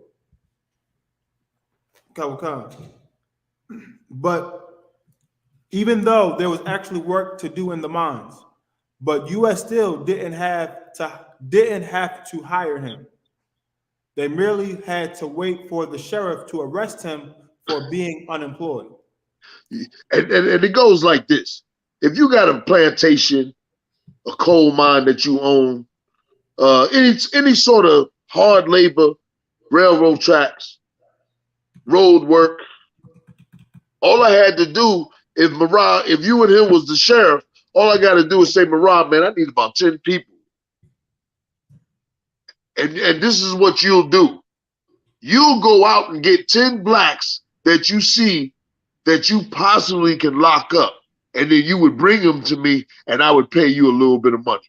Now I got free labor. Wow. You know what I mean? You brought before a judge, he sentenced the time, and everybody getting paid off your free labor. Go ahead. So they picked this brother up. Go ahead, continue.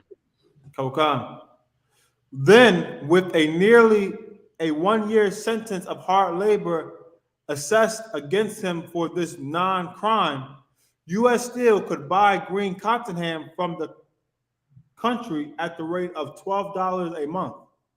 They purchased many such African men. It says from the country or the county?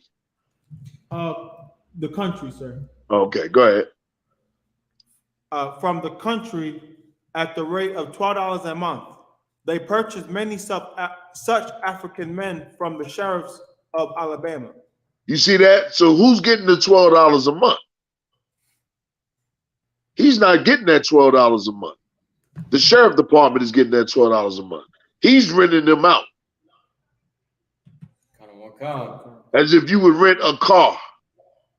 You know what I mean? A truck. You know what I mean? A backhoe. Right. For $12 a month. Go ahead. Here is a description of what happened to Green a few hours after the company purchased him.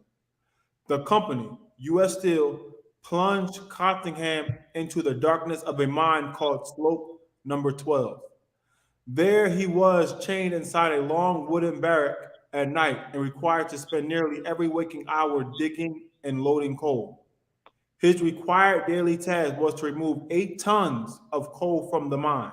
Now, I don't know about some of you brothers, but I know what 8 tons of coal might look like. All right, you talk truckloads. You know what I mean? If you see a flatbed truck, just think about 3 of those. All right. Now it ain't like shoveling where you just put your shovel in the dirt and you throwing it on. You got to take a Maddox or a hack or an axe pick, and you got to take the pick and break the ground up first. Go ahead. 8 tons. What is that, Barra? You a mathematician? What a ton of 2,000 pounds, right? For 1 ton. So 8 times 2 is how much? 16,000 pounds. Right.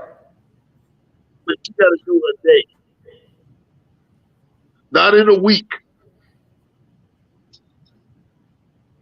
Wow. Go ahead. Like I said, the oppressor is the devil that the Bible speaks of. Right. Hey, listen, I'm glad you said it. You know what I mean? I'm glad you said it. Yeah, 2,000. Mashallah, right, 2,000. I said 8,000, sir. 8,000 pounds. Oh. I think a ton is 1,000. It might be. Oh, I'm sorry. My fault. A little dyslexia here.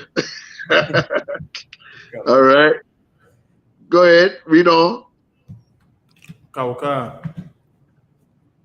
Cottenham was subject to the whip for failure to dig the required amount, a risk of physical torture for disobedience, and vulnerable to the sexual predications of other minors, many of whom already had passed. Read that again. That's important, Knock. You don't speed over that shit, man. Salagi, don't speed over it. Read that part again. At the risk of physical torture for disobedience and vulnerable. He's at the risk of torture. Go ahead. And vulnerable to the sexual predications of other minors. Meaning he might even get raped. Like that is like, that's horrible. Just to be charged for vagrancy.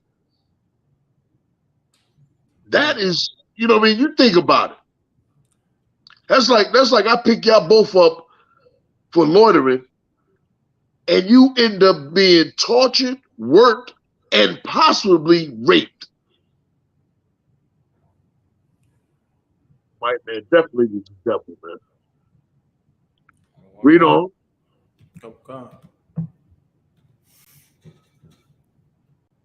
Many of whom already have passed years of decades in their own Calithium confinement. Right. Meaning there's other inmates there that have spent over 10 years there. Go ahead. Before the year was over, almost 60 men forced into Slope 12 were dead of disease, accidents, or homicide. Look at that. Look at that. Go ahead. These are the black codes. People worry about Jim Crow. Jim Crow is only all right. Jim Crow is evil, but it was black codes that was just straight up keeping you a slave. Right. You know, Jim Crow had a little bit of separation in between you and the white man.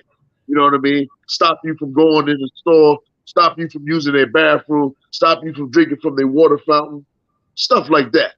But the black codes was killing the black man and killing the black family. Right. You know.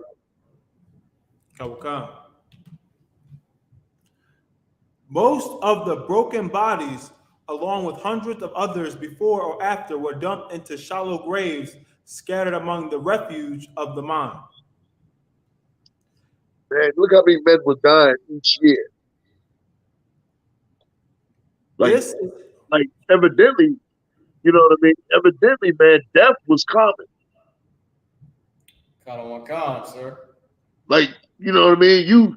You working sun up to sun down, and then you seeing 2 or 3 brothers on their way to go out. They get ready to check out. You know, go ahead. A nation, like you said, a death sentence. Yeah, Death sentence. you doing a year in there. He's sentenced, I think, a year, but he might not even make it. Go ahead. This is how U.S. Steel got its coal in 1908 by purchasing slaves from totally corrupt legal system, which did not start to get dismantled until after World War II. That's U.S. Steel. Go ahead. Any more on it? That was the end of that article, sir. All right, give me the next article.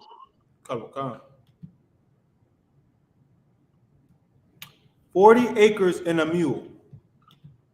Yeah. Go ahead. You can read that one real quickly. The phrase 40 acres and a mule evokes the federal government's failure to redistribute land after the Civil War and the economic hardship that African Americans suffered as a result. As Northern armies moved through the South at the end of the war, blacks began cultivating land abandoned by whites.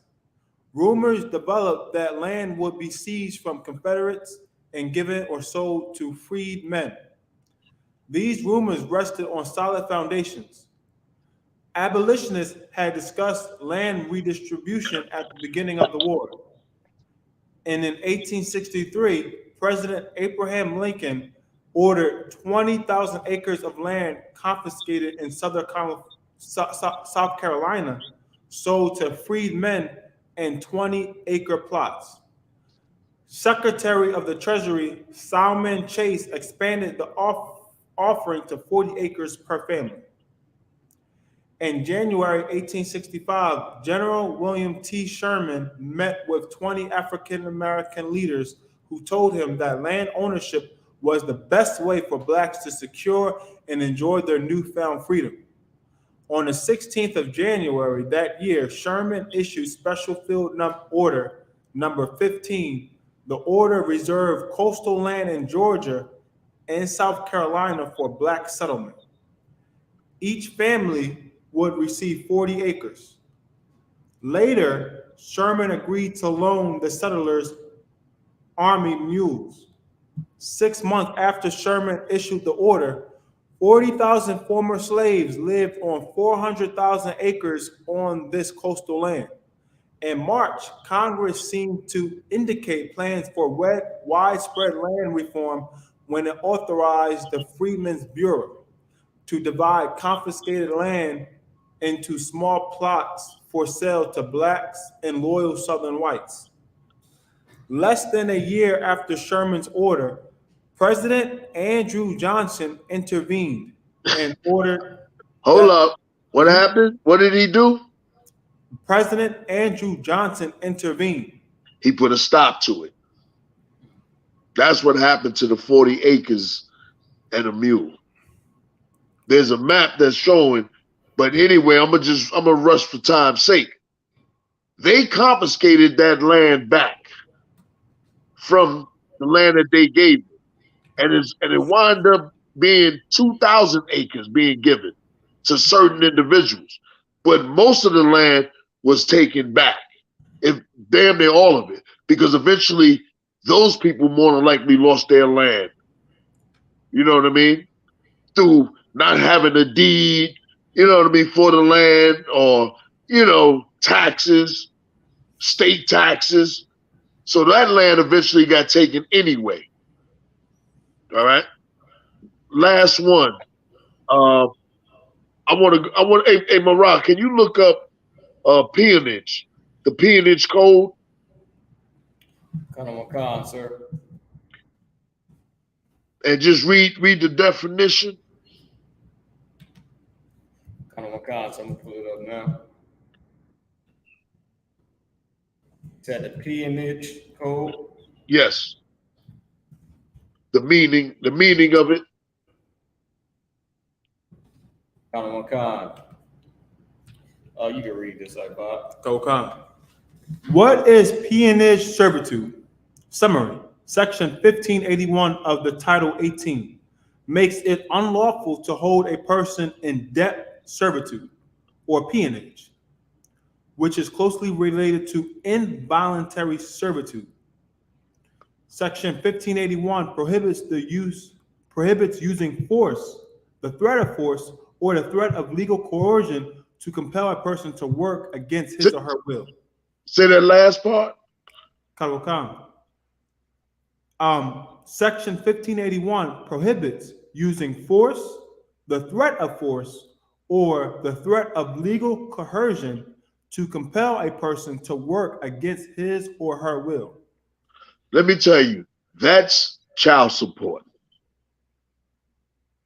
Right. That's making you pay for a debt. That's why it's so heavy in the I.S.U.P.K.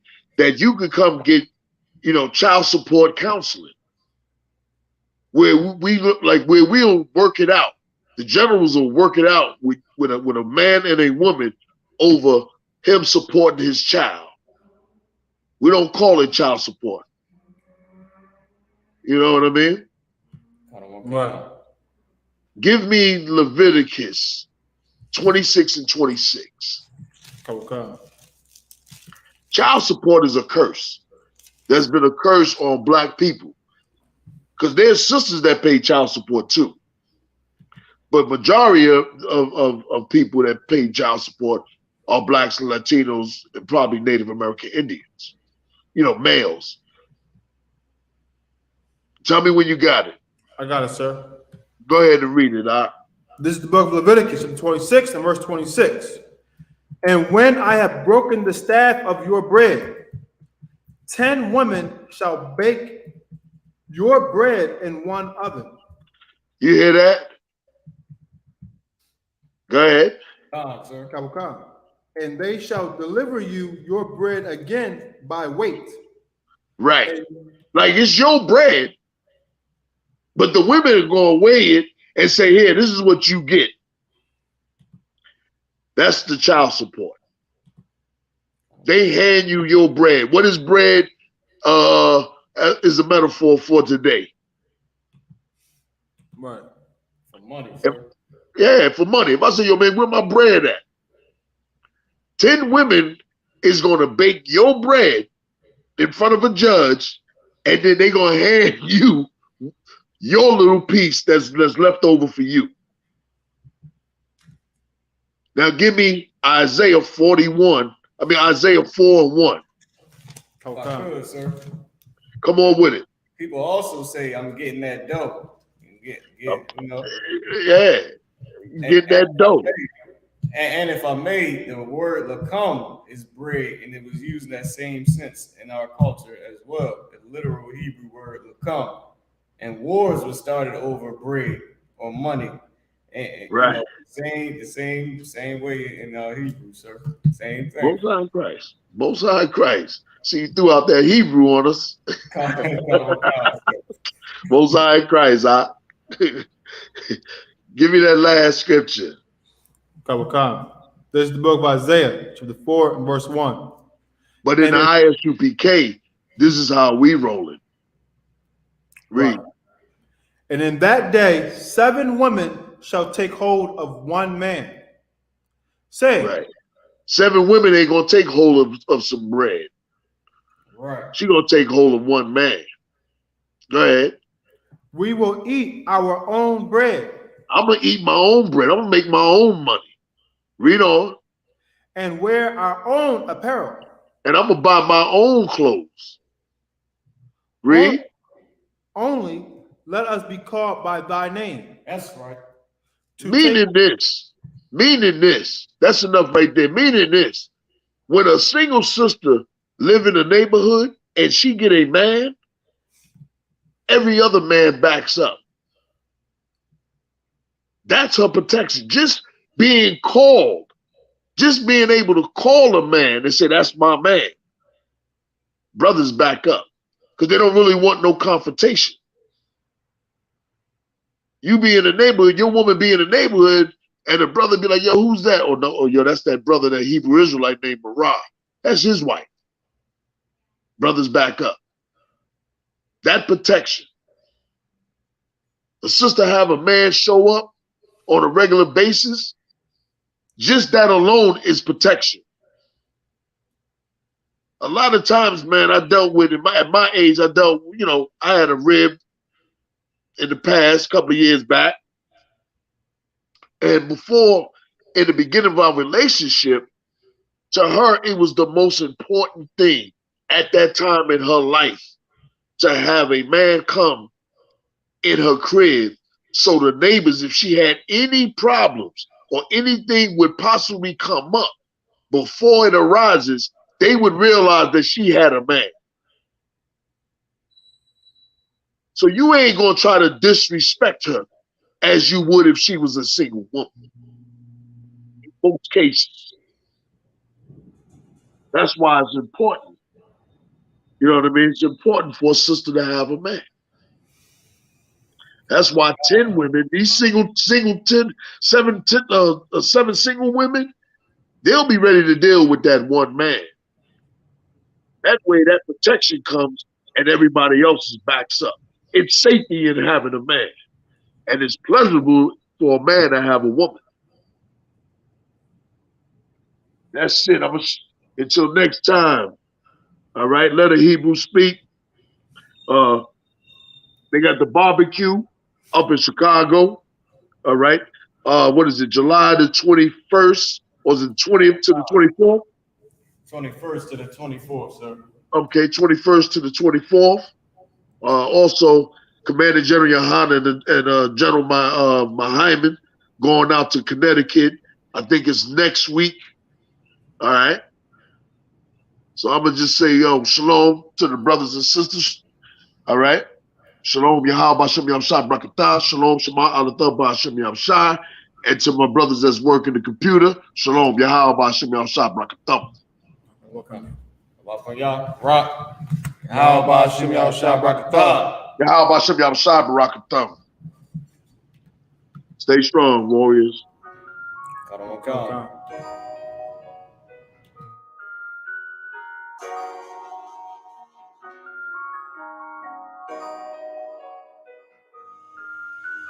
Warrior with the hands, that's what I'm all about. Hunger in my eyes, vengeance in my mouth. They don't want no altercation. Situation gon' get critical. It's best that you be easy. The end gon' be biblical. Look, flow like a river. It's something like a miracle. Royalty in my veins, loyalty in my ways. Pay back in every breath, plus revenge in my heart. The truth in every word. Bring light into the dark. And I ain't never lukewarm. Shit, I blazing in the season. Got plenty food for thought. Just gotta watch who I'm feeding. And I've been walking with them angels. So I guess I got this pistol for no reason. Niggas barely breathing, criticizing all my achievements. Won't make me weak. Nah, it won't make me slack off. These niggas baby fat soft. Better bear witness or back off. I be ripping shit like sackcloth. Dumb dogs all barked out. Behind me say I cup full. No room for emotion. So I pour my heart out. This road hard, but I intend to stay. And if it ain't UPK, then they in the way. My niggas righteous, they real, they down to suffer. Flow so deep, to drown a motherfucker. He say he in the truth, oh yeah? Bro, this the home. And I don't hate them brothers, I'm just too loyal to my own. Plus what they believe, hard for me to follow. No rank me, no head, and I ain't leaving this body to live and sleep in hollow. So when they ask I'm UPK, you tell them absolutely. And I ain't trimming my ways for nothing, gotta execute me. Cause I can never die with my tail tucked between my legs. Shit I be thinking, watching my daughters tucked in their bed. They so smart, and Alana, she's so beautiful, but they ain't like other babies, and they daddy far from usual. Now I'm missing cause I'm about my father's business. It ain't about this shit I used to do in that 98 Navy, the tan leather seats. See, without wisdom, this world make you weak. I found out that the truth was bitter, the lies are sweet. Tried everything, I guess me and Yohanna had to meet. Now I make the blind see, and I make the dead speak. And teach both my little girls the day that they lie with a man, they better bring me bloody band sheets. Chaos match the time, this Glock match my handpiece. And I ain't trying to take him out, but I will defend this house or take a check 144 in that black trench on some hitman shit. She call me 47. Praying for Armageddon. Me and my soldiers dressed for the wedding. Fuck the fame. Ask why, tell them I'm loyal to the king. Until the righteous reign. Loyal to the king. I walk that straight lane to break the chain.